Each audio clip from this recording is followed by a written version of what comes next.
বাসের দাদাগিরি রুখতে নতুন উদ্যোগ, এবার নজরদারিতে কিউআর কোড।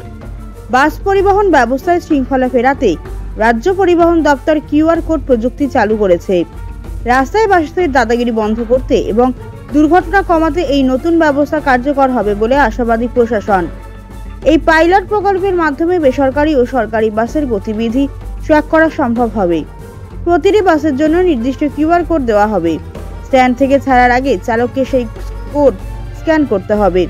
অ্যাপের মাধ্যমে যাত্রীরা বাসের রুট ও অবস্থান সম্পর্কে জানতে পারবেন। প্রথম পর্যায়ে বিমানবন্দর কেন্দ্রিক সরকারি ভলভো বাসের পাশাপাশি আরও কয়েকটি রুটে এটি চালু হবে। চলতি বছরের শেষের মধ্যেই 10টি রুটে 56টি বাসে এই ব্যবস্থা কার্যকর করা হবে। সরকারের দাবি, এই ব্যবস্থার ফলে বাস চলাচলের নিয়ম ভাঙা অনেকটাই কমবে এবং যাত্রী সুরক্ষায় নতুন মাত্রা যোগ হবে।